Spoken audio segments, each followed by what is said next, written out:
actuellement, légalement, on ne peut plus, à part la tolérance qui est faite durant l'Aïd, et encore c'est une tolérance, hein, c'est même pas une acceptation, on ne peut plus abattre d'animaux, on ne peut même pas transporter d'animaux destinés à l'abattage, et on ne peut plus l'abattre chez soi, c'est plus possible. Actuellement, c'est plus possible. Il y a des lieux qui sont faits pour, et on doit le faire qu'à l'intérieur de ces lieux-là. Ce sont les abattoirs.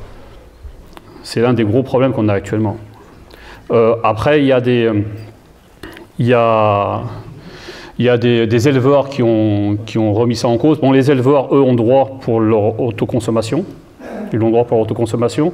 Et actuellement, ils sont en train de mettre, à titre expérimental en France, mais ça existe dans les pays nordiques, ce qu'ils appellent l'abattage à la ferme. Ça veut dire qu'il y a des abattoirs mobiles qui viennent dans les fermes, et ça, c'est à la demande des éleveurs, parce que vu la maltraitance que subissent les animaux durant les transports, ils ont demandé à ce que l'abattage se fasse dans leur ferme, mais ça se fait à titre expérimental, et pour l'instant, ce n'est pas encore légalisé de façon claire.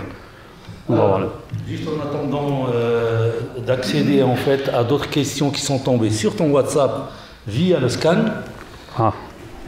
tu vas quand même en fait meubler en te présentant, parce que en fait les frères là et les sœurs ils ne te connaissent pas tous.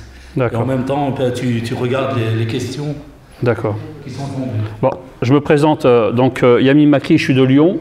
Je fais partie d'une structure qui s'appelle AVS, à votre service, qui a été créée il y a plus de 27 ans, et qui est un organisme de certification. Donc AVS, c'est une association, loi 1901, donc c'est un bien WAQF, ce n'est pas une propriété privée, ça appartient à la communauté. Donc il y a un conseil d'administration qui gère, il y a un président, etc. Mais c'est un bien communautaire, ce n'est pas un bien privé. L'objectif, ce n'est pas de faire des bénéfices. Et l'objectif, c'est la certification. Alors pourquoi la certification? Tout ce qu'a exposé le Shir, c'est au niveau des bases et des principes. Donc c'est fondamental à connaître et à savoir. Mais actuellement, dans le monde industriel dont on vit actuellement, on est plus proche. On a une... Oui, vas-y. On a plus cette proximité avec la bête, avec l'élevage, avec l'abattage. Actuellement, les bêtes sont... Vous savez que depuis le siècle dernier, les abattoirs se sont construits en dehors des villes. Il y a énormément d'intermédiaires entre l'abattoir, le lieu où on abat, et le commerçant, le boucher ou le restaurant. C'est-à-dire qu'il y a énormément d'intermédiaires. On n'abat jamais nous-mêmes nos bêtes, donc on n'a plus de regard. Les abattoirs sont fermés. Vous savez qu'actuellement, vu tous les scandales qu'il y a eu, les abattoirs, vous ne pouvez pas rentrer dans un abattoir. Avant, nous, à AVS, on laissait les gens venir, les consommateurs venir, pour qu'ils puissent voir comment on certifie et comment on contrôle. Actuellement, plus personne n'a le droit de rentrer dans un abattoir. Même nous, en tant que certificateur, on n'a pas le droit d'avoir un téléphone dans un abattoir, on n'a pas, parce qu'ils ont peur qu'on filme, à cause de tous les scandales qu'il y a eu sur la maltraitance animale. Donc on n'a pas le droit de rentrer, on n'a pas le droit de filmer, les abattoirs sont loin des villes, etc. En fin de compte, on ne sait pas ce qui se passe réellement. Donc la certification devient pratiquement, dans le contexte moderne et industriel, ça devient une obligation. Car rien ne nous dit que les choses se font correctement. En plus de ça, vous avez une loi en France qui fait que l'assommage, ce qu'eux ils appellent l'assommage, et en vérité, l'assommage, ce qu'eux ils appellent un assommage, en fait, ce n'est pas un assommage, hein, c'est une tuerie industrielle, c'est une manière de tuer l'animal de manière industrielle, c'est ce que le Shir a parlé, c'est ce qu'ils appellent le pétard. Hein, le pétard, c'est quoi? C'est une sorte de... Bon, c'est une sorte de... Voilà, ouais, qu'on met... Ouais, c'est surtout ici. Ouais, le matador aussi, on appelle aussi le matador. Hein, donc ou bien ça exerce une pression dont ça donne un coup, ou bien c'est des matadors à tige perforatrice, donc ça veut dire c'est une tige qui rentre dans le cerveau et qui détruit le cerveau. Donc eux, ils appellent ça l'assommage. Ou bien, quand il s'agit du poulet, c'est les électrocuter les poulets, les faire passer dans un bain électrifié pour les assommer. Le problème, c'est que détruire le cerveau d'un animal, ça ne l'assomme pas, ça le tue. Eux, ils appellent ça... Vous savez qu'il n'y a pas que nous qui saignons les animaux. Hein. Tous les abattoirs saignent les animaux. Il n'y a pas que les musulmans qui saignent. Hein. Saigner un animal, c'est obligatoire. Simplement, eux, ils égorgent pas dans les abattoirs. Pour les bœufs et les veaux, les agneaux, ce qu'ils font, c'est ou bien ils les percent là, derrière l'oreille, à ce niveau-là, ou bien au niveau de la poitrine. Donc ils les percent.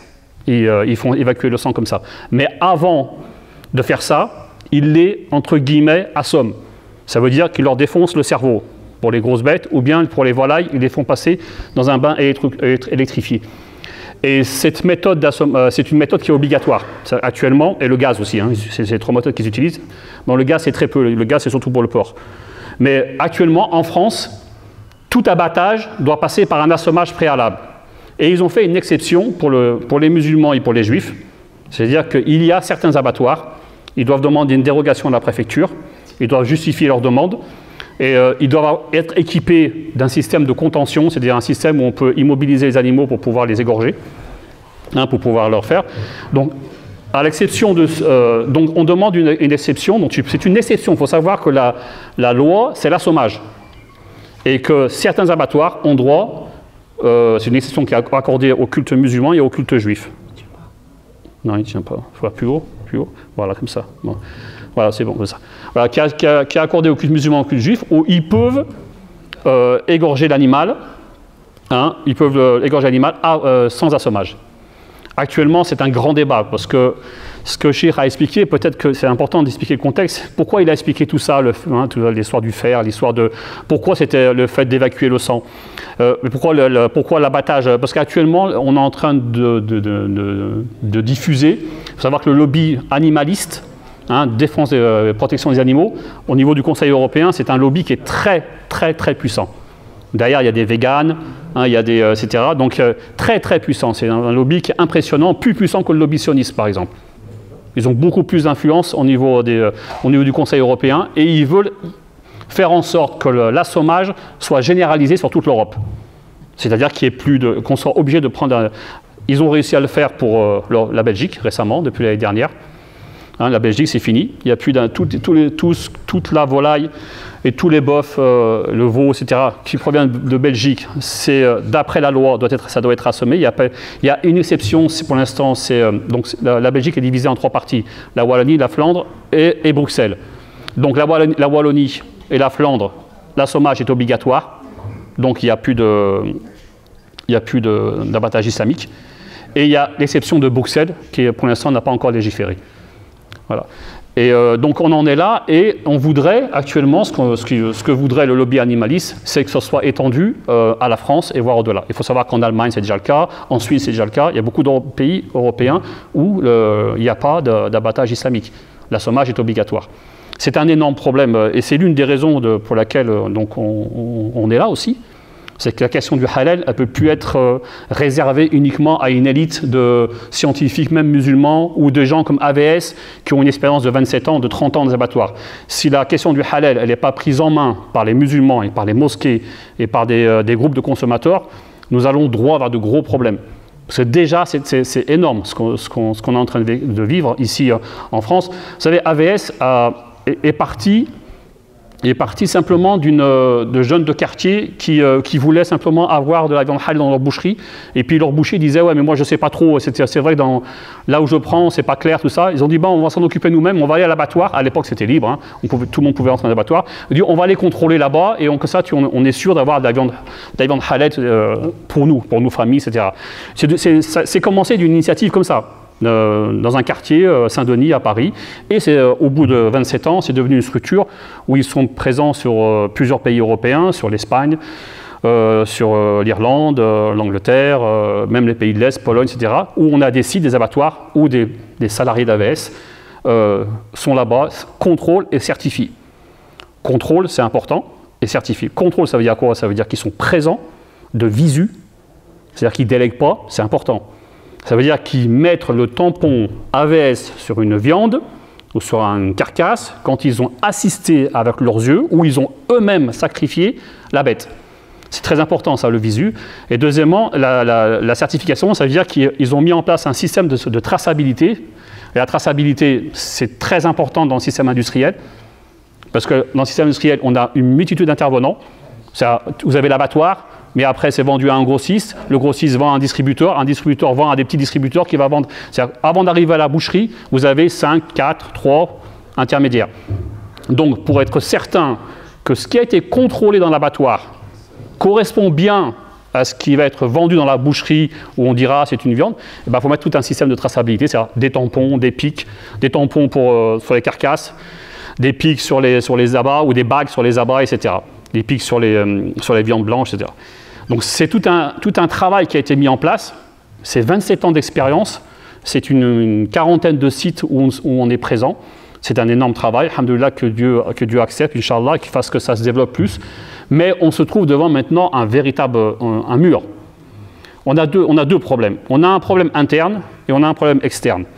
On a un problème interne, c'est que on peut tout faire au niveau des abattoirs. On peut mettre un système de traçabilité, de contrôle opérationnel. On a tout un cahier des charges. C'est assez compliqué. Mais si, à la fin, le consommateur ne donne aucune importance à ce type de travail et consomme sans se poser des questions, c'est un véritable problème. En fin de compte, le fin fond du mot, le fin fond du problème, c'est le consommateur. C'est le consommateur, pas que le consommateur, mais aussi le commerçant, mais le consommator. C'est-à-dire que s'il a cette conscience, et moi je résumerai en trois mots, quoi. Ces trois mots, c'est conscience, c'est confiance et c'est transparence. C'est ces trois piliers qui pourraient sauver le halal dans notre pays, parce qu'il est réellement en danger. Conscience, c'est tout ce que Cheikh nous a expliqué de manière brillante toute cette soirée. C'est d'abord, il n'y a pas de conscience. Vous savez que le mot le plus proche pour dire conscience spirituelle, conscience pieuse, le mot le plus proche en arabe, c'est taqwa. C'est taqwa. La conscience, c'est la taqwa. La taqwa, c'est quoi? C'est se poser des questions sur l'origine d'une chose avant de l'utiliser et se poser des questions sur les conséquences quand je l'utilise. C'est ça la taqwa, ou quand je le fais. C'est se poser des questions sur l'origine et se poser des questions sur les conséquences. Et les conséquences dépassent notre vie ici-bas. C'est ça. C'est-à-dire que c'est toujours se poser la question. Se poser la question avant de manger, se poser la question avant de vendre, se poser la question avant de distribuer, se poser la question avant d'agir, etc. Et ça, c'est la première des choses. Si on ne diffuse pas cette conscience dans la communauté, tout sera vain. La conscience, c'est essentiel. Et quand la conscience, ce n'est pas la conscience du consommateur simplement, ce n'est pas la conscience du boucher. C'est-à-dire que souvent, on pointe du doigt le boucher.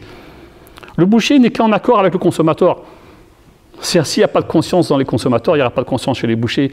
S'il n'y a pas ces frères et sœurs consommateurs qui sont venus pour faire un rappel à nos commerçants, comment voulez-vous que nos commerçants changent? Et si nos bouchers et nos restaurateurs ne sont pas là justement pour faire un rappel aux consommateurs en disant « Attendez, ce qu'on consomme, c'est important, il faut se poser des questions », s'ils ne sont pas là pour faire des rappels, c'est vice-versa. C'est-à-dire qu'il faut faire attention. Quand on parle du halal, on n'est pas en train de se monter les uns contre les autres. Ne tombons pas dans ce piège-là. Ce qui nous unit, c'est l'islam. Ce qui nous unit, c'est la référence au texte. C'est sur cette base-là qu'on parle. Tu n'es pas un consommateur, tu n'es pas un boucher, tu n'es pas un restaurateur. Je te parle en tant que musulman. Tout ce qu'a dit le cheikh ce matin, ça ne concerne pas les consommateurs ou les bouchers ou les restaurateurs. Ça concerne le musulman. On est musulman avant d'être un producteur. On est musulman avant d'être un consommateur. Et c'est ça le vrai message. Et si on veut réellement faire en sorte que cette conscience-là se répande, il faut la faire partir de la spiritualité. Sur cette question de taqwa. C'est qu'il faut qu'on prenne conscience de ce qui se passe. Et la conscience commence par le savoir. Il ne peut pas y avoir de conscience s'il n'y a pas de savoir. Savoir sur les textes, ce qu'a expliqué Cheikh actuellement, et savoir sur ce qui se passe dans le monde industriel. Il faut savoir ce qui se passe dans le monde industriel. 95% de la volaille dite halal en France, elle est trop narcosée. Elle a subi l'assommage. 95% de la volaille dite halal. C'est très peu. Parce que autant sur les bœufs, le veau, sur ces gros animaux, la différence il n'y a pas de conséquences. Ça veut dire qu'il n'y a pas de grosses conséquences, parce qu'en vérité, c'est la question d'argent. Le vrai problème, c'est l'argent. C'est-à-dire qu'un veau, un bœuf halal, un veau, un bœuf non halal, la différence, si vous mettez une certification, si vous imposez le fait que, justement, on doit attendre la fin des convulsions avant de faire le dépeçage, on doit attendre ça. Ça, maintenant, le code vétérinaire l'impose. Donc ça fait qu'entre une bête halal et une bête non halal, la différence de prix, il n'y aura pas une grosse différence de prix. Le contrôle impacte peu.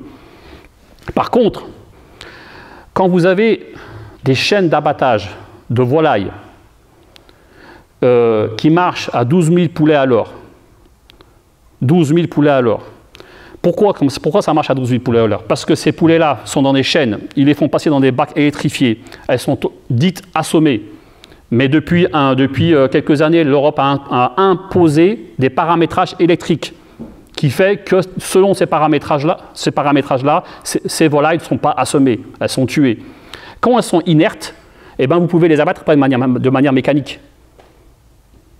Donc ça fait que vous pouvez faire des chaînes très rapides.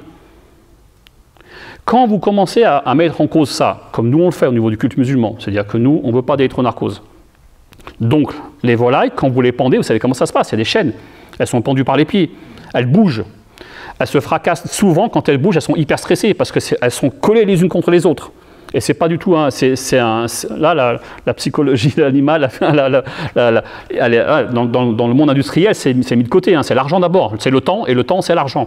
Donc elles sont collées les unes contre les autres, elles se brisent les ailes. En plus de ça, quand vous les abattez, vous mettez un abattoir. Donc c'est une personne qu'il faut payer, donc c'est un coût. En plus, pour qu'il puisse abattre, et le maximum qu'il puisse faire en abattage manuel de manière halal, c'est 4 000, 3 000. Donc vous passez d'un abattage à 12 000 à l'heure à un abattage à 4 000 à l'heure. Et là, ça fait une différence de prix réelle. Et c'est pour ça que beaucoup de nos bouchers, beaucoup de nos distributeurs préfèrent ne pas distribuer parce que la différence de prix, elle est importante. Alors on a une vraie différence de prix. 3 fois plus lent, donc 3 fois plus cher. Pas 3 fois plus cher en vérité, mais c'est beaucoup plus cher. Et là, c'est pour ça qu'actuellement, le vrai problème du halal en France, c'est la volaille.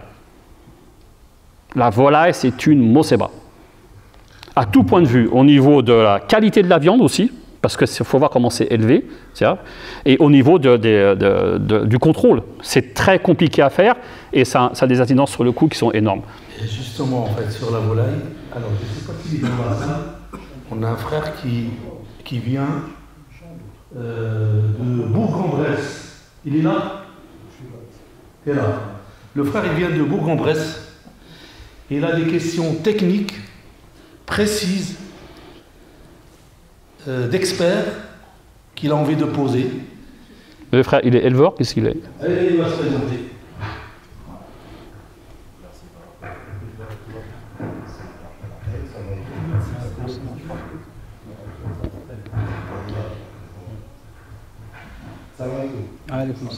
Je m'appelle Bras Alal, ça fait 3-4 ans que j'ai commencé à faire. J'ai commencé éleveur, je suis sacrificateur aussi dans un petit abattoir local, près de Lourdes, pas loin d'ici. Donc je fais du sacrifice sans électronarcose de ma part, mais je travaille aussi avec des gros industriels. Enfin, gros industriels, rien à voir avec 34 000 maximum, c'est 800 à l'heure. C'est artisanal. J'ai un problème sur la définition du halal déjà. Vous avez une définition, j'ai la mienne, chacun a son interprétation. Déjà, moi, je n'arrive pas à dire halal sans taïben, sans voir le taïben à côté. Alors que le mot taïben, ça fait même des acteurs, ça fait même 30 ans qu'ils sont là, je l'entends très peu. Donc j'aimerais déjà connaître votre définition du mot taïben. Parce que moi, je connais celle. Pour moi, le taïben, c'est quelque chose de bon, de pur. À son contraire, Rabaïf, qui lui est un pernicieux, qui, en gros, pernicieux, c'est interdit. En gros, dès lors que ça cause du tort à quelqu'un ou quelque chose, cette chose, on doit la délaisser, on doit la détester, tout simplement. Donc moi, quand j'entends ou quand je vois 95% des produits qui sont vendus dans nos boucheries, je vois peut-être le halal, mais pas le taïben. Je ne vois pas la pureté dans la bête, dans l'animal. Je vois des animaux qui sont maltraités, qui sont nourris avec, qui sont mal nourris, tout simplement antibiotiques du début à la fin. Des animaux qui vivent 33 jours, donc il n'y a pas sain du tout. Donc déjà, que ce soit AVS ou n'importe quel sacrificateur aujourd'hui qui existe, on nous balance un produit que normalement il ne devrait même pas être dans notre assiette. Donc j'aimerais déjà votre avis sur le taïben et pourquoi on n'entend pas assez parler du mot taïben, tout en sachant que ce mot-là, il est cité dans 4 sourates, avec le mot halal. Mais ils ne sont pas séparés. Alors nous, comment on fait pour se permettre de séparer ces deux mots? Bon, la première question, je pense que le message est passé. Garde le micro, on en posera d'autres. Mais déjà, sur taïben. Non, après moi je compléterai. Barakallahu fik pour ta question, mon frère, parce que tu as touché un point qui est essentiel et très important. C'est un problème qui est beaucoup plus large. Nous sommes dans une époque, lorsqu'on parle de l'ijtihad, certaines personnes, lorsqu'elles disent ijtihad, c'est toujours pour permettre, enfin, rendre licite ce qui est à la base illicite. Je dis que l'ijtihad dans notre époque, parfois, il faut rendre illicite ce qu'on peut penser être licite. Avec des nouvelles données qu'on a aujourd'hui actuellement, il y a énormément de nourriture, d'alimentation, à part le lahm, qui, dans l'esprit de l'islam, sont interdits à manger. Lorsqu'on parle par exemple de certaines boissons gazeuses, lorsqu'on parle de certains aliments sucrés, des aliments lorsqu'on rajoute énormément du sel dedans, ce sont des aliments qui sont néfastes pour la santé. Si on veut respecter l'esprit de l'islam, ça ne fait pas partie de taïbat, justement, comme dit le frère. Ça ne fait pas partie de taïbat.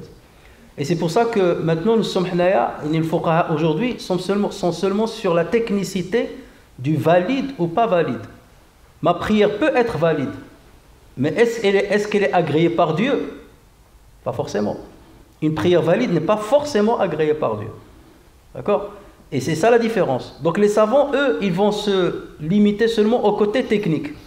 Et c'est pour ça, j'ai dit tout à l'heure, il faut que nos savants aient des données scientifiques bien poussées sur le domaine. Ça va leur permettre de changer leur vision sur certaines choses. Le savant, qu'est-ce qu'il a? Il prend les textes par rapport au texte dans le contexte du prophète sallallahu alayhi wa sallam. Et il commence de jouer avec cette technicité. Donc lorsqu'on va dire les conditions, c'est couper le wadajain, couper ceci, couper cela, jusque-là ça va. Mais comme tu dis, l'animal, lorsque le prophète sallallahu alayhi wa sallam dit Inna Allah kataba al-ihsana fi kulli shay, Dieu a prescrit la bienfaisance en toutes choses, même dans l'élevage de l'animal, il faut qu'il soit bien élevé. C'est un être à qui Allah a donné une âme, il a donné un corps, et donc on a un respect vis-à-vis de lui. Allah Azza wa Jalla dit Innama huma umamun amthalukum, ce sont des communautés comme vous, les animaux ce sont des communautés comme vous. Et le fait de les élever dans des cages étriquées, le fait de les gaver avec une certaine nourriture, ils n'arrivent même pas à se mettre debout tellement les os ne peuvent pas porter leur poids. Tout ce que nous voyons aujourd'hui, au niveau de la morale islamique, c'est quelque chose qui est refusé. D'accord? Ça, il faut être clair là-dessus. Et c'est pour cela qu'à côté de ce qui est technique, halal, haram, justement, il faut parler de ce qui est moral. Et c'est là où doit rentrer le rôle des imams, des prêcheurs, des savants. Mais bien entendu, c'est très difficile pour un savant de venir et te dire « ça c'est haram ». Ça va être très difficile parce que lorsque tu vas lui dire « prouve-moi par rapport aux règles et aux bases que les musulmans et de l'argumentation théologique que nos ancêtres ont mise », il va te dire « j'ai pas cette argumentation ». D'accord ? Mais l'esprit lui-même de l'islam, forcément, il va te dire « ça c'est quelque chose à bannir de ton alimentation ». Voilà. Et nous sommes, en tant que consommateurs, nous sommes responsables justement de cette grande dérive. Parce qu'on consomme trop, nous en tant que musulmans, nous-mêmes, on consomme trop. La viande, normalement, moralement parlant, nous ne devons pas la consommer énormément. Et nous devons nous restreindre à consommer trop de viande. Et nous devons faire notre maximum pour avoir une viande relativement, qui se rapproche relativement de ce qu'on appelle taïbas. Nous, à Nancy, avec le CRCM de Lorraine, on a essayé de mettre quelque chose en place. Notamment, comme a dit Dr Yamin, par rapport au volaille. On a trouvé un éleveur qui vendait à un certain moment aux mosquées et il avait un abattoir, comme le tien peut-être, mais il a mis l'électronarcose. Et les frères, ils achetaient, ils n'étaient pas au courant. Un jour, un frère, il me dit Masha'Allah, les poulets que nous ramène monsieur Intel, ils sont mieux maintenant parce qu'ils ne sont pas blessés, les ailes ne sont pas cassées. Qu'est-ce qui se passe? Il m'a dit il a ramené un nouveau matériel et tout. Je lui dis ils les endorment. Ils les endorment avant de. Je dis c'est ça l'électronarcose. Les frères, ils ne savaient pas. Et des mosquées, ils achetaient chez lui. Ça, je peux parler il y a quelques années. Donc je leur ai dit cette viande-là, il ne faut pas la consommer, c'est haram. Et donc il a mis au courant l'éleveur est venu me voir et on a discuté. Je lui ai dit voilà ma conception du halal, et on a discuté là-dessus. Il a dit je suis prêt à jouer le jeu avec vous, mais avec certaines limites. Et comme a dit le frère, on est tellement envahi par certains processus et ainsi de suite, qu'aujourd'hui si on veut trouver taïb comme on l'espère, c'est très très très très difficile de le trouver. Surtout à une grande échelle. Si tu vas faire ton poulailler dans la maison, à la limite, tu vas essayer de trouver taïb comme on l'espère. Mais dès que, comme j'ai dit, on passe à l'échelle industrielle, c'est très difficile de trouver ce qu'on espère. Et justement, on a passé un accord d'avoir des poules de race croisée. Donc, ce n'est pas l'industriel, ce n'est pas le fermier, une race croisée. On s'est mis d'accord pour qu'ils ne leur donnent pas des aliments OGM. On s'est mis d'accord pour qu'ils ne leur donnent pas dans leur alimentation l'huile de palme. On s'est mis d'accord pour qu'ils ne leur donnent pas d'antibiotiques. Et donc, il y a le vétérinaire qui passe et qui atteste de tout ça. Donc, tout ça, on l'a mis en place, sous notre contrôle du CRCM. Et suite à cela, les frères passent leurs commandes dans les mosquées. Et aujourd'hui, nous sommes arrivés à entre 4 et 5 000 poulets tous les 15 jours. Que nous abattons avec un groupe de frères qui vont le faire là-bas sur place, à la main. Donc, c'est 4 000 à 5 000 poulets donc, qu'ils font pendant à peu près 4 heures, 5 heures. Donc ils ont tout leur temps pour le faire. Et malgré ça, j'ai participé à l'abattage et je vois la difficulté, alors qu'on est à une échelle encore plus restreinte.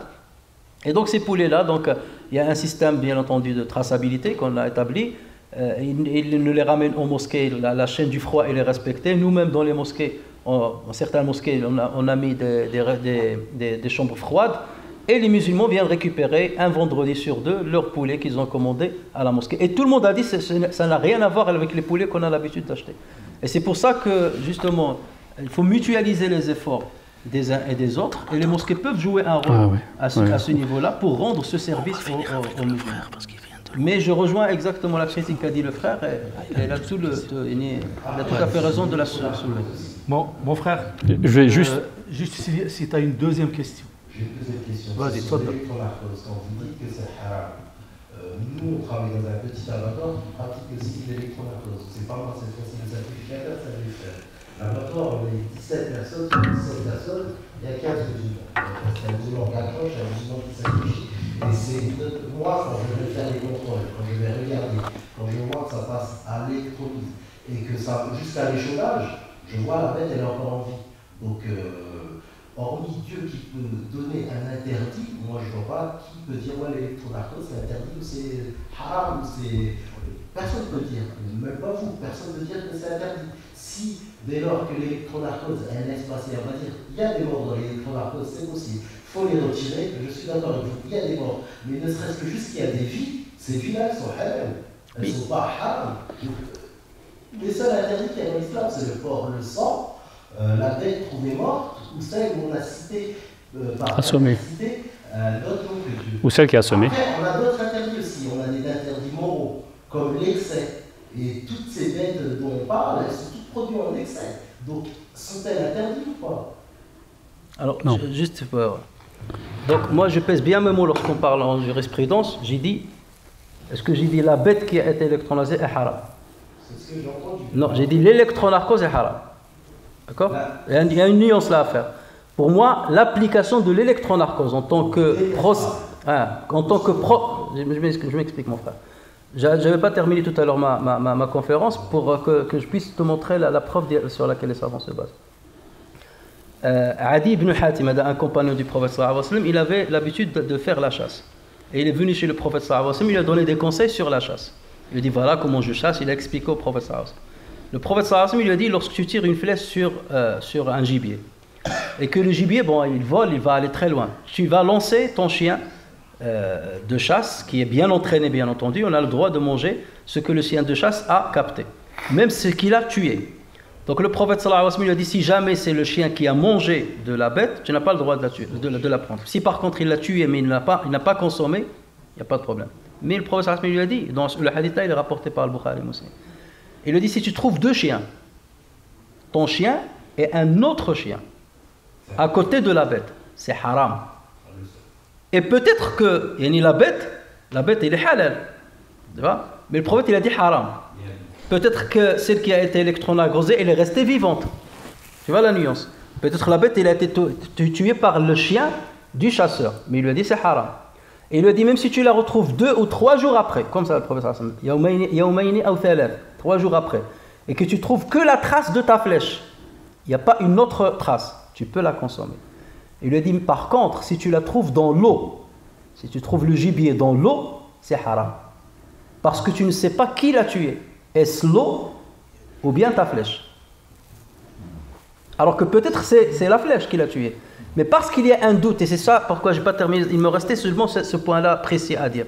Parce qu'on ne sait pas est-ce que c'est l'eau ou la flèche, mais parce qu'il y a le doute, on a dit l'élément de base dans les viandes, c'est le haram, jusqu'à prouver qu'il est halal. Contrairement aux autres choses, tout est halal jusqu'à ce qu'on prouve que c'est haram. Mais pour la viande, tout est haram, jusqu'à ce qu'on prouve que c'est halal. Après ça, est-ce que vous avez un texte qui dit ça? Parce que on voit que tout est illicite tant qu'on n'arrive pas à prouver son caractère illicite. Ça veut dire que tu n'as pas entendu le dernier point que j'ai développé. Mais dans ce cas-là, le bien-être animal, il ne passe pas avant?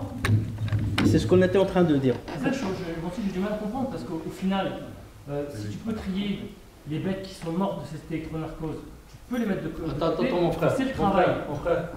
Attends, je vais juste répondre. Non, mais c'est... Non, il y a beaucoup de sœurs de l'autre côté qui voudraient bien entendre aussi ce que tu parles.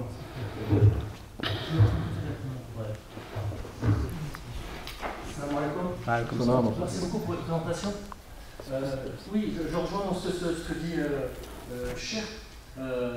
Au final, si on prend également en considération dans le halal le bien-être animal et la souffrance qui peut être engendrée par cet abattage, c'est vrai que moi aussi je me pose la question au final. Est-ce que du coup c'est réellement licite? Si le sacrificateur est là pour contrôler et faire le tri entre les différentes bêtes, bah, quelque part il est dans son rôle. Alors c'est vrai que là du coup j'ai un peu du mal à faire le parallèle avec la flèche, l'animal qui tombe dans l'eau. Bon là on parle quand même de process semi-industriel, industriel. Bon voilà quoi, j'ai un peu du mal à me remettre à l'époque des Sahaba. Voilà. Enfin, moi je vais dans un supermarché, je vais dans une boucherie, mais je ne vais pas à la chasse quoi. Donc, Mais est-ce que tu as visité un abattoir de volaille industriel? J'ai déjà fait. Alors, mon frère, ce que tu dis, c'est intéressant, c'est vrai, c'est le nœud du problème. Et ce que dit le frère aussi, c'est intéressant. Mais, bon, déjà sur le point précédent, il faut faire attention, taïbet et halal. Ce qu'a dit Shir, c'est tout à fait vrai. Mais tombons pas dans le piège. Il ne faut pas opposer l'éthique au rite. C'est vrai que la technicité du rite, c'est-à-dire abattre de cette manière-là, nous, on est bien au-delà, c'est-à-dire que si on lit les hadiths du prophète sallallahu alayhi wa sallam, on est bien au-delà de ça, et que, comme tu dis, le taïba, etc., et que c'est la question de l'éthique. Mais l'éthique, c'est pas seulement l'abattage, c'est même l'élevage. Et c'est vrai que ça, c'est des choses qu'on doit promouvoir et qu'on doit s'encourager mutuellement. Mais ne tombons pas dans le piège de l'opposer au rite. Le rite, il s'impose. Le rite, il peut ne pas suffire, dans le sens, pas jusqu'à déclarer que c'est pas halal, parce que selon les savants, vous savez, quand on a fait un ouvrage, ça s'appelle le marché du halal, et dans cet ouvrage-là, on a été visiter tous les conseils de savants, justement pour les alerter sur ça, en leur disant, on est parti en Arabie Saoudite, au Koweït, etc., au Conseil européen de la Fétoire, on leur demandait de se positionner sur cette question de l'élevage. Parce qu'au-delà de l'abattage, c'est l'élevage. Vous savez que les poulets, on leur coupe le bec, on leur coupe les ongles. Parce que comme ils vivent en promiscuité, ils se blessent les uns les autres. Comme ils sont dans des hangars où ils sont collés les uns les autres, souvent ils se blessent, ils sont stressés, ils se battent entre eux. Donc il faut voir comment on ampute les bêtes, elles sont amputées. Donc c'est-à-dire que l'élevage, c'est bien pire que l'abattage. L'abattage, c'est de la rigolade. Ce qui se passe dans l'élevage, c'est horrible. Si on voulait faire du taïbet, commençons par le principal problème qu'est l'élevage. Ce qui se passe, vous savez que le poulet blanc que vous mangez, c'est une souche inventée par l'INRA. Ce n'est pas une souche naturelle. C'est une souche qui a été inventée. Pourquoi? Parce que sa masse musculaire est très importante. Elle est tellement importante qu'elle n'arrive même pas à se supporter elle-même. Vous savez que les volailles, quand elles arrivent dans un abattoir, une bonne partie est déjà morte. Elle est morte. Nous, à AVS, en début de chaîne, on enlève les poulets morts parce qu'une bonne partie des volailles sont mortes durant le transport. C'est ça l'élevage industriel. Donc, parler de l'abattage, qui est le discours souvent des anti-halal, hein, ils sont souvent sur la question de l'abattage, le sang, etc., c'est sauvage, les animaux souffrent. Mais en vérité, le vrai problème, c'est l'élevage. En plus, si on parle de l'abattage, mais l'abattage à électronarcose, il n'y a pas plus sauvage, il n'y a pas plus inhumain qu'un abattage à électronarcose. Parce que comme il dit, c'est vrai, encore que moins en moins. Il y en a qui sont encore vivants. Et vous savez ce qui se passe quand ils sont encore vivants? C'est-à-dire qu'ils ne sont pas assommés. Ils ne sont pas du tout assommés. Et vous savez ce qui se passe avec l'abattage mécanique? Elles ne sont même pas égorgées. Parce que l'abattage mécanique, quand la volaille elle est encore vivante, hein, elle passe dans le bain pour l'électrocuter. Ça ne l'a pas assommée. Pourquoi? Parce qu'elle s'est soulevée. Donc elle n'est pas rentrée dans le bain. Elle s'est redressée. Ça fait qu'elle n'est pas rentrée dans le bain. Elle n'est pas électrocutée. Après, elle passe à la scie. Parce que c'est un abattage mécanique. Hein. Électronarcose égale abattage mécanique. Il n'y a pas d'abattage manuel. Hein. Ouais, mais souvent. Mais attends, je vais venir à ça. Je vais en revenir. Mais là, tu parles d'un petit abattage. Moi, je parle d'industriel. Non, mais on va en revenir. Non, mais on va venir. Après, il passe souvent, la volaille bouge. Donc, au lieu d'être égorgée, elle reçoit un coup de lame sur la poitrine. Elle n'est pas morte. Elle n'est pas encore morte. Elle est tuée par l'échaudeuse, par la plumeuse. C'est-à-dire qu'elle est tuée par le fait de passer dans un bain ultra chaud c'est pour leur enlever les plumes. C'est ça qui la tue. C'est ça l'électronarcose. Il faut savoir, en fin de compte, il faut savoir ce que dit le shir, il a tout dit.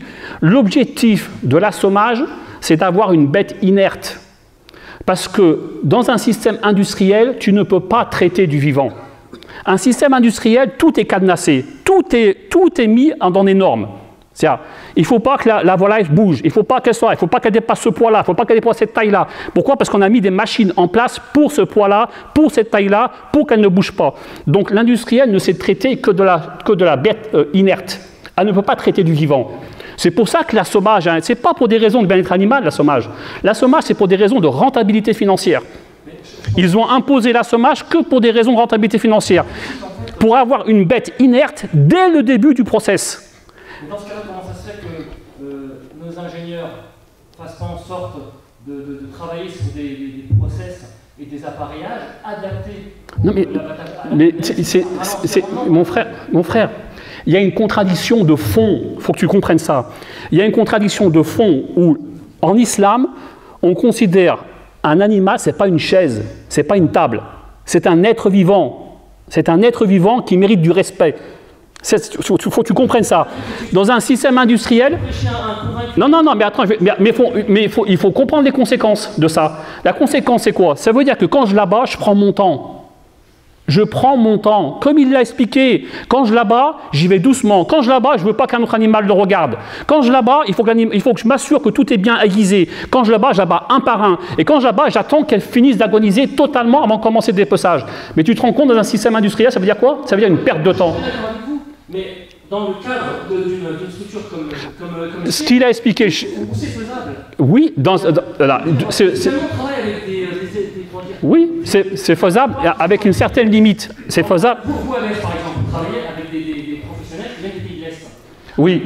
Des normes, peut-être... Non, mais aussi des structures comme les siennes. Sanitaires ou vétérinaires qui seront un peu différentes de celles qui sont autorisées en France, avec des cheptels énormes, des animaux qui justement ne sont peut-être pas respectés avant le process d'abattage.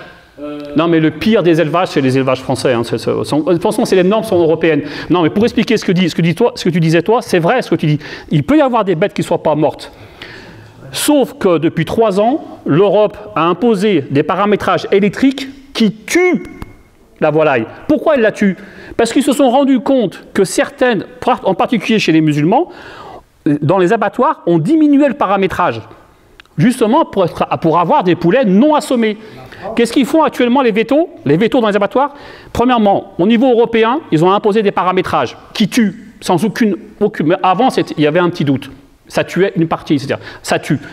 Premièrement. Deuxièmement, ils scellent le boîtier électrique pour que personne... Parce que moi, je sais, en Belgique, je sais que des abattoirs où il y a du rituel musulman, ils continuent jusqu'à maintenant à baisser le paramétrage, mais c'est illégal. Donc, on a 2 choix.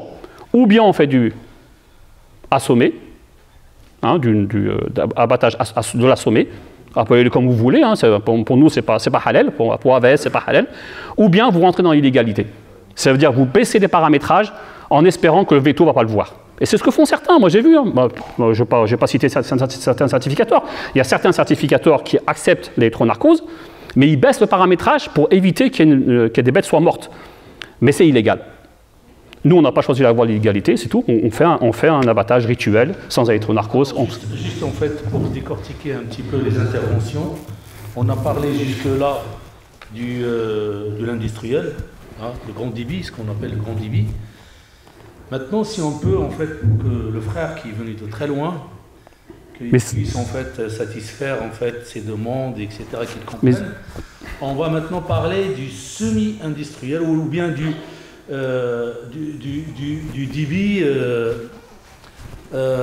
débit raisonnable manuel en fait. Donc je pense que là-dessus tu as des choses à dire. C'est-à-dire ce qui te concerne, toi. Ah, il va répondre. Il est là. Déjà, vous avez raison sur le fait que l'électronarcose, les règles européennes ont changé. Donc maintenant, on appelle ça l'électrochimique. C'est vraiment électrifié pour tuer. Ça, c'est les règles européennes. Il n'y a rien à dire sur ça. Sauf que la France s'est donné une tolérance où certains abattoirs pour justement régler les paramètres, les baisser. Il y a la grande mosquée de Lyon qui pratique ça. Et certains petits abattoirs qui pratiquent cette méthode aussi.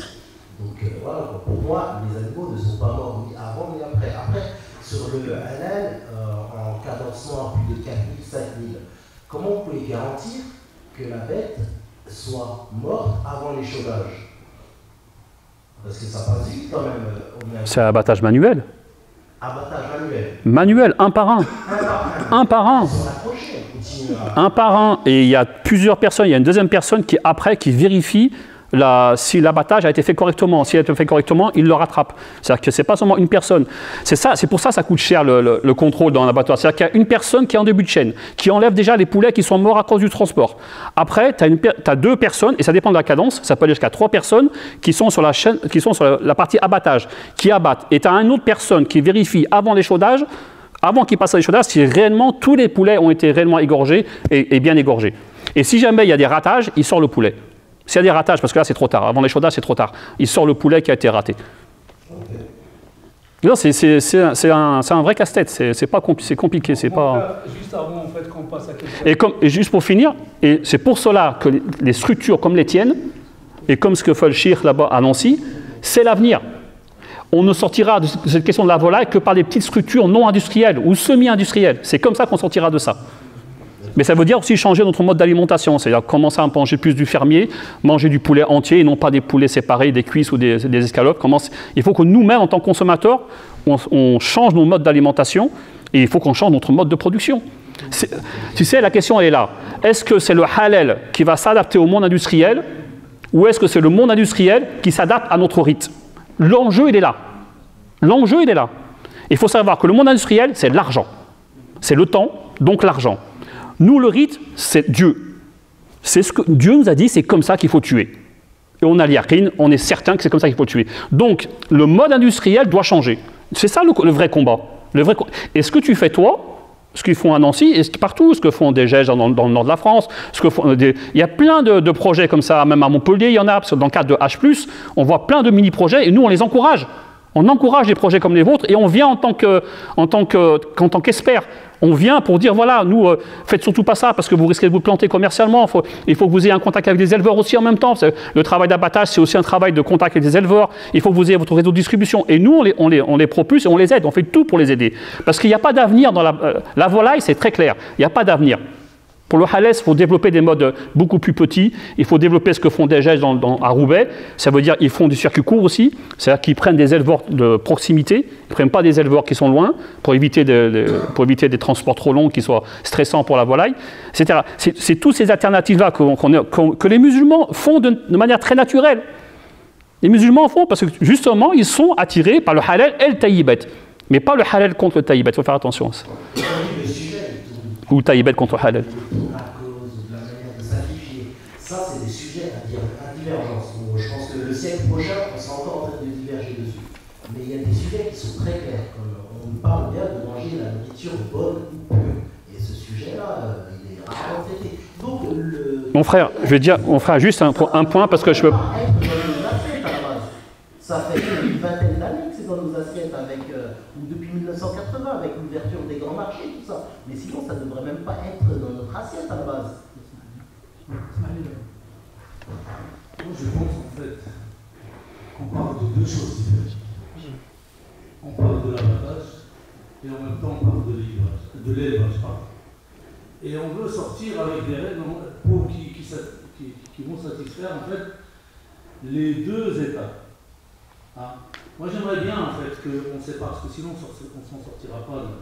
Je pense en fait question de l'élevage, ça, le bien-être animal, etc., ça mérite en fait un autre débat et une autre conférence. On la fera, on n'invitera, il n'y a pas de souci.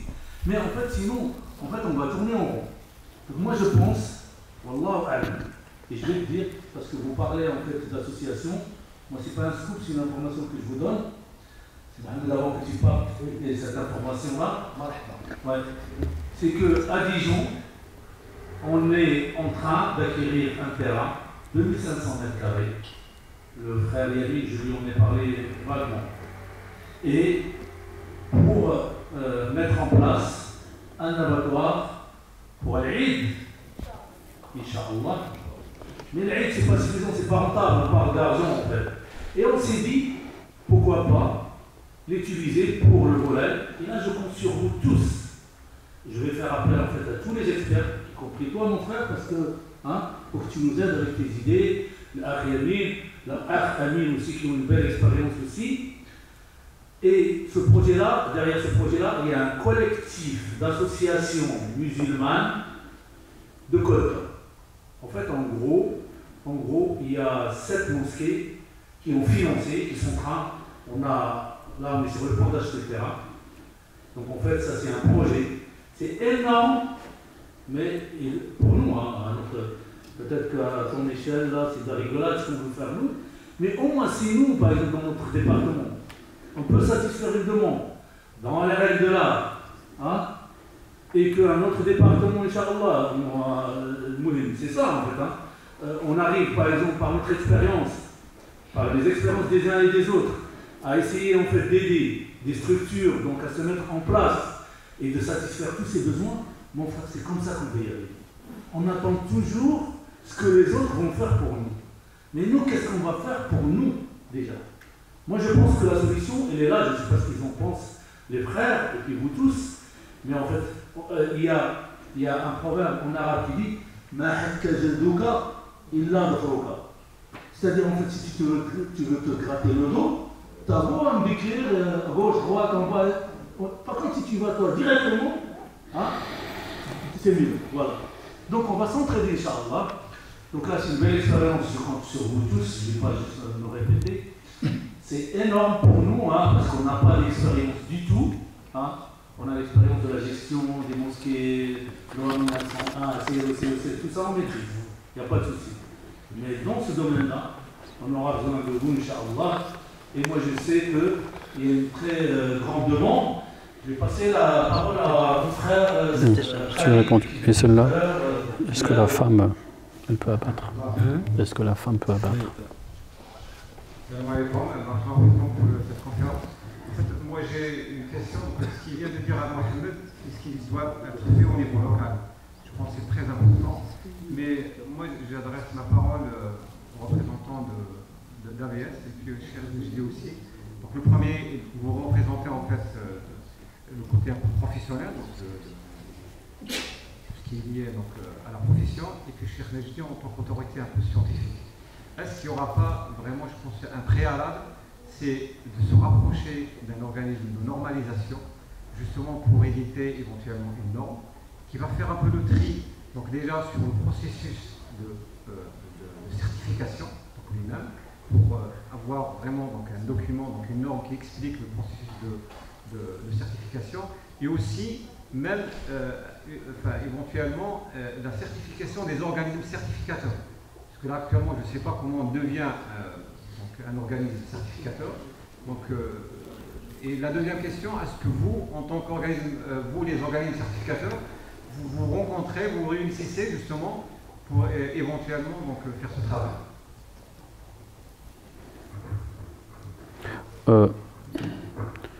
Sur la norme du halal, c'est très compliqué. Déjà, même au niveau religieux, qu'il y ait une personne qui a une seule vérité et qui l'impose à tout le monde, c'est problématique.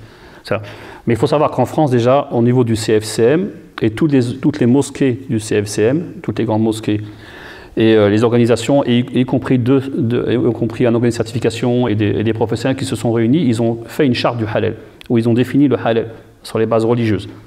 Et en particulier, ils ont renié l'électronarcose.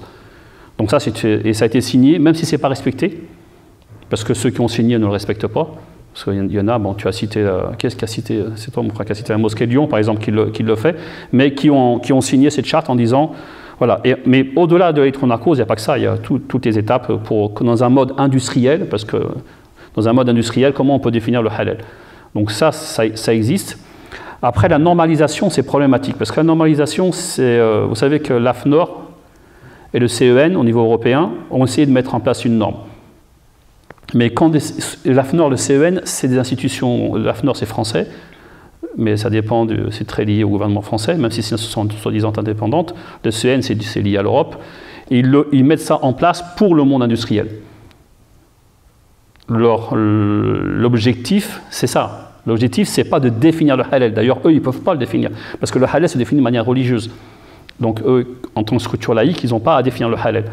Donc c'est un problème. Donc ils ont commencé à mettre en place une norme qui va définir le halal, mais en disant qu'on ne rentre pas dans toutes les définitions religieuses, ce qui est impossible. C'est parler du halal sans parler de religion, c'est impossible. Donc ils sont arrivés à des limites. Et à un moment donné, ils voulaient continuer, ils voulaient faire une norme comme tu pourrais faire une norme pour définir une table. Ils voulaient faire la même chose pour le halal, c'est impossible. Donc ils ont dit que les organisations religieuses et les certifications n'auront pas de droit de vote.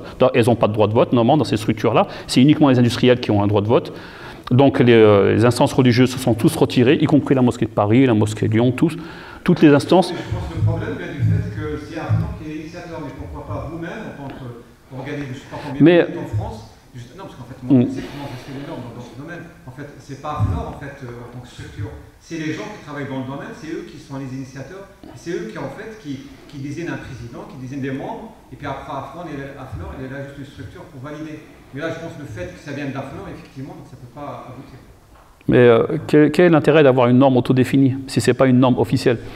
C'est plus une norme. Une norme, c'est quand elle a l'aval des instances officielles. Autrement, c'est plus une norme. Autrement, à la gare, on pourrait se réunir quelques certificateurs AVS et d'autres et définir voilà le halal, mais ça engagera que nous. Vous serez les initiateurs qui vous rapprochez d'un organisme de normalisation justement pour éditer la norme.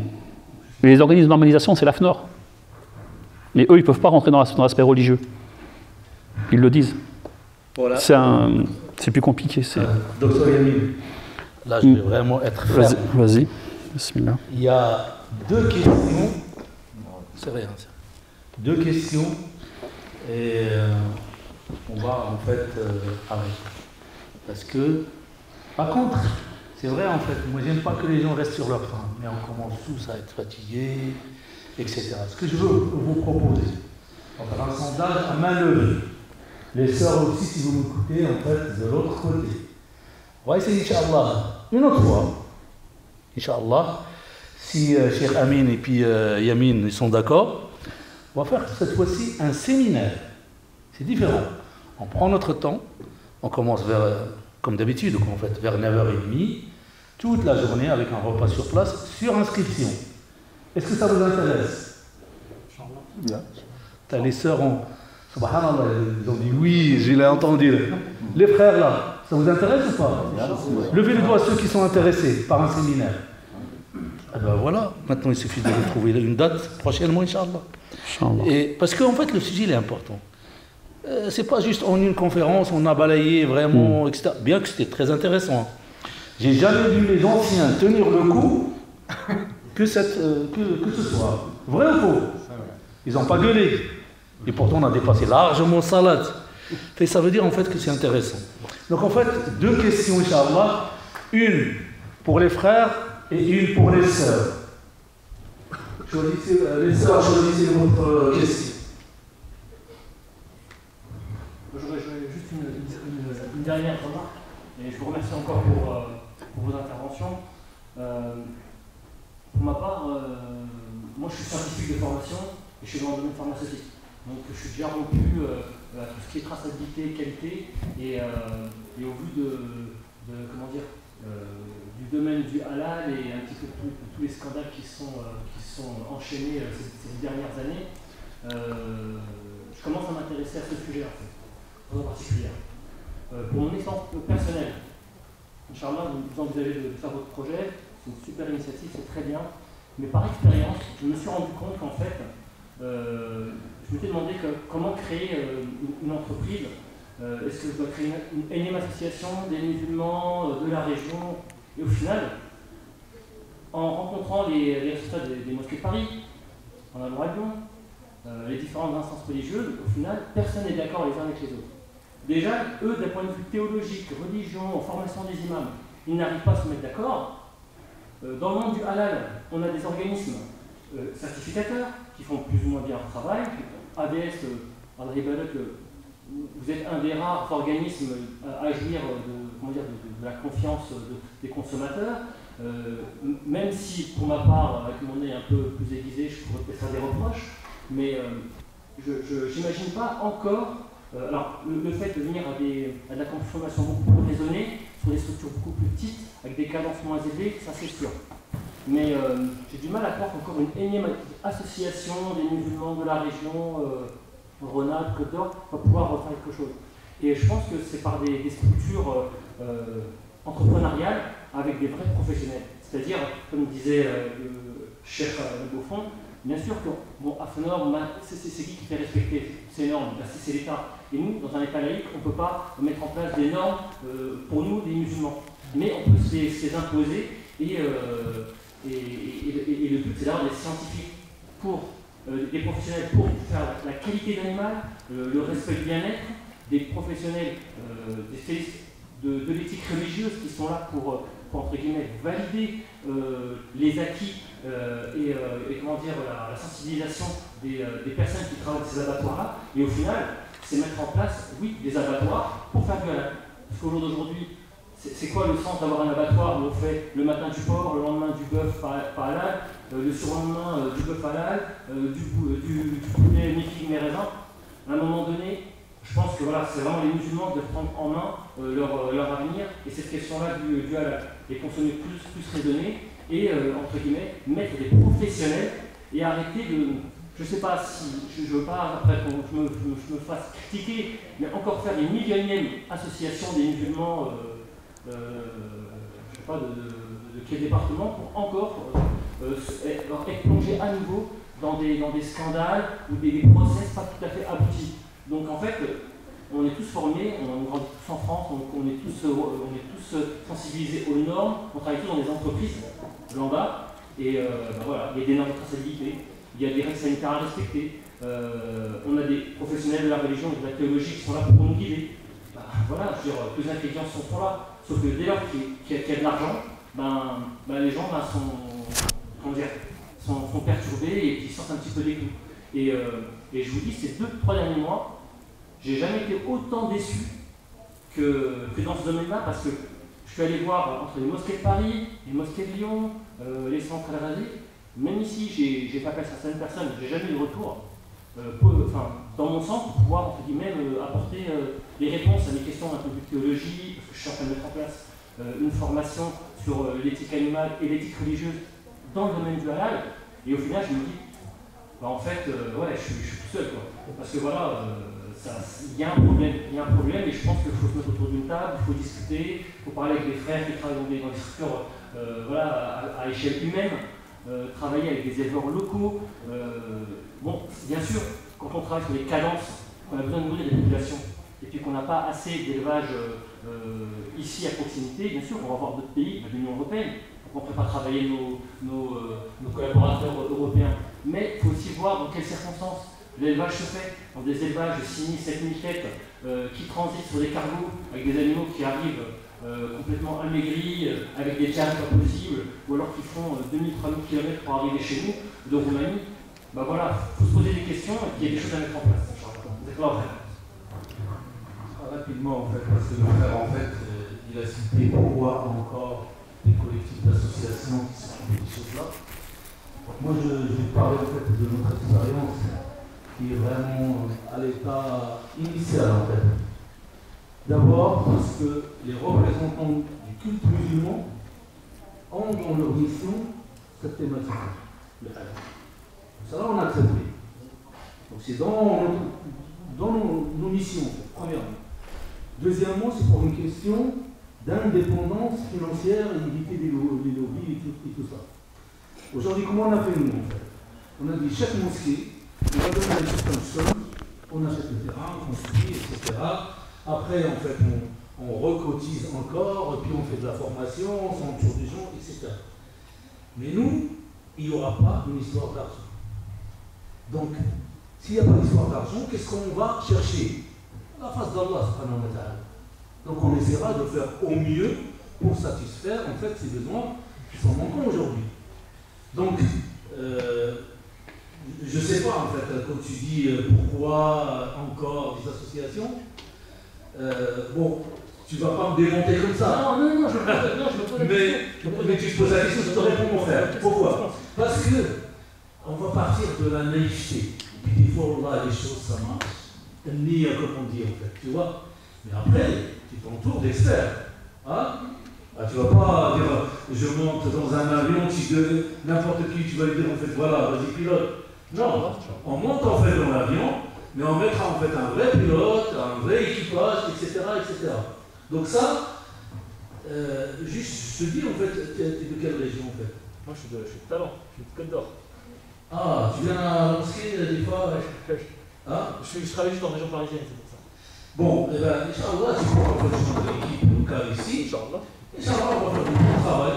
Comme il a fait le frère Amil Nezdi dans sa région, c'est des choses en fait qui marchent. Et si on est plusieurs dans les départements, ben, tu vas voir qu'on va imposer en fait notre façon de faire. Ah, et ça va peser vraiment lourd.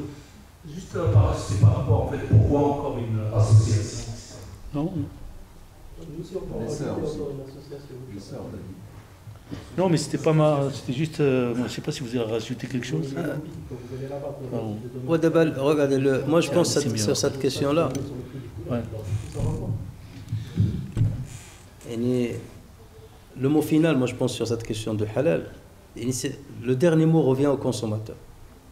Tant que le consommateur n'est pas assez sensibilisé sur son droit à consommer de la bonne viande, aussi bien au niveau de sa qualité, physique, nutritionnelle, qu'au niveau des préceptes religieux, le problème réside c'est à ce niveau-là.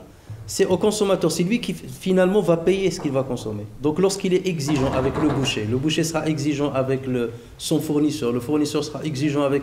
Mais tant qu'on ne crée pas ce besoin-là, un besoin d'une viande qui est bien, où il y a une bonne traçabilité, et ensuite passer à une viande où il y a une grande qualité. Là, on est loin de la qualité. Nous, à Nancy, on a établi au nom de la mosquée une certification de la mosquée, que de la mosquée. Nous sommes devenus les bêtes noires de tous les professionnels. Et ils cherchent notre tête. Des calomnies tous les jours, des accusations tous les jours. Nous sommes devenus la bête noire. Pour vous dire, la bête noire, c'est la bête noire. Ceux qui prient à la mosquée ne viennent plus, des bouchers. La mosquée est bannie. Pourquoi? Parce que vous contrôlez le hal. Parce qu'il faut vous professionnaliser. Non, c'est pas question de Non, mon frère. Je termine. Non, ça n'a rien à voir avec l'entreprise. Ça n'a rien à voir. On a 15 personnes. J'ai des frères avec moi ici. 15 personnes qui travaillent jour et nuit sur ce dossier-là, sur une petite ville. 15 personnes. On n'a pas besoin d'argent, qui travaillent bénévolement sur ce point-là. Et aux professionnels, on est en train de certifier des bouchers, comme on est en train de certifier des restaurateurs. Ça ne leur coûte rien. Ça ne leur coûte rien la certification. Pas grand-chose. Mais malgré ça, ils ne veulent pas. Pourquoi? Parce que son problème, il te dit, lorsque j'aurai une rupture de stock, où est-ce que je vais trouver?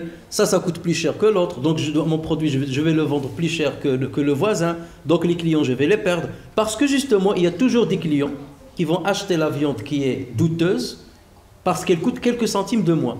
Et celui qui veut faire le vrai halal, il finit par jeter la clé sous la porte à un certain moment. Et c'est un vrai problème, on est dans un cercle fermé. Et c'est pour ça que c'est avec des petites volontés qui émanent d'abord du consommateur, parce que ça reste celui qui pèsera dans cette balance-là. Des mosquées, des sacrifices, des organismes certificateurs qui sont sérieux dans ce domaine-là. Même lorsqu'on a parlé des mosquées, tout ça, qui ont eu le privilège d'avoir la possibilité de certifier, ainsi de suite. Même les mosquées, ils ont un devoir moral extraordinaire, où normalement l'argent ne doit pas jouer, et on trouve des catastrophes. C'est devenu du vrai business. Et c'est pour cela qu'il faut qu'il y ait des initiatives, ça et là, qui apparaissent avec des gens de bonne volonté, mais sachez qu'on est en train de nager contre le courant. Et ce n'est pas que dans le domaine là, c'est dans tous les domaines. Tout à l'heure on se dit tout le monde diverge sur ça, même sur des choses cruciales, qui sont explicites et claires dans le Coran, et on entend aujourd'hui des imams qui disent ça c'est haram, ça c'est halal, sur des choses qui sont évidentes même, qu'on ne se posait même pas les questions dessus depuis 14 siècles. Ce n'est pas sur ce sujet-là qu'on va résoudre le problème. Donc c'est pour cela que cette sensibilisation, on va toucher peu de monde, c'est normal, mais comme Allah Azza wa Jalla lorsqu'il dit وسارعوا إلى مغفرة من ربكم وجنة عرضها السماوات والأرض أعدت للمتقين.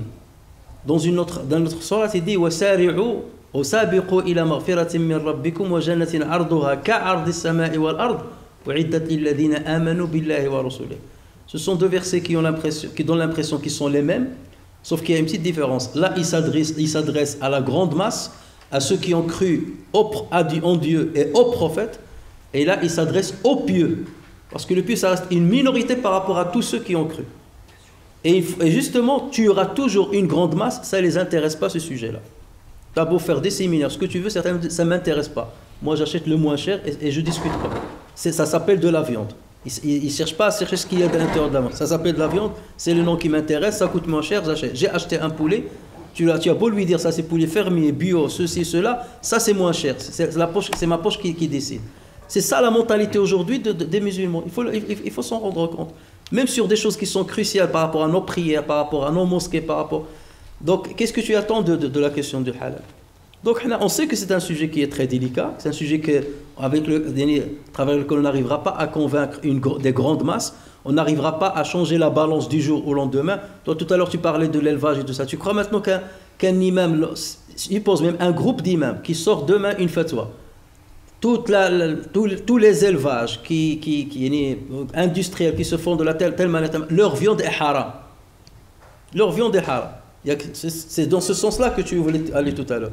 Ben, sortons cette fatwa, la chiche. Tu crois que les musulmans vont écouter cette fatwa? Ils ne vont pas l'écouter. C'est pour cela que, même par exemple, tu peux être plus exigeant avec eux pour dire oui, on veut aussi la qualité de la viande.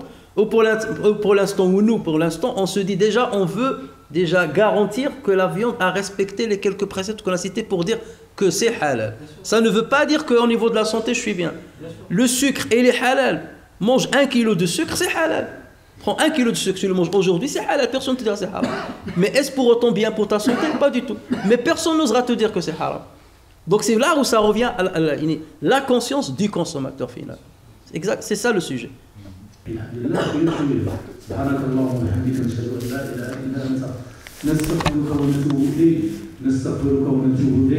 عملنا سوءا ظننا انفسنا وان لم تغفر لنا وترحمنا لنكون من الخاسرين. نتمنى الله سبحانه وتعالى الاخوان امين ويمين اللهم تقبل منهم هذه الخطوات اللهم اجعل خالصة من وجهك الكريم ولا تجعل فيها نصيبا لغيرك اللهم لا تجعل فيها رياء ولا سمعة يا ارحم الراحمين يا رب العالمين وتقبل منهم هذه الاعمال يا ارحم الراحمين يا رب العالمين ووفقهم إلى كل ما فيه الخير تحب وترضى ووفقهم إلى كل ما فيه خير للأمة الإسلامية يا أرحم الراحمين يا رب العالمين اللهم احفظهم فوق الأرض وتحت الأرض ويوم العرض عليك يا أرحم الراحمين يا رب العالمين اللهم كن لهم وليا ونصيرا اللهم يا رب احفظهم في السفر وفي الحضر يا أرحم الراحمين يا رب العالمين اللهم بارك لهم في علمهم اللهم يا رب بارك لهم في علمهم اللهم يا رب نفع بهم يا أرحم الراحمين يا رب العالمين اللهم يا ربي نسألك وأنت المجيب اللهم احفظ بيوتهم واحفظ أهليهم واحفظ أولادهم يا أرحم الراحمين يا رب العالمين اللهم رد بنا وبكل المسلمين إلى دينك ردا جميلا يا أرحم الراحمين اللهم وفقنا يا أرحم الراحمين يا رب العالمين اللهم تقبل منا هذه الجلسات اللهم يا رب أغمرنا برحمتك التي وسعت كل شيء يا أرحم الراحمين يا رب العالمين اللهم وفقنا إلى مثل هذه الأعمال يا أرحم الراحمين يا رب العالمين وصل اللهم وسلم وبارك على سيدنا محمد وعلى آله وصحبه أجمعين سبحان ربك رب العزة عما يصفون وسلام على المرسلين والحمد لله رب العالمين.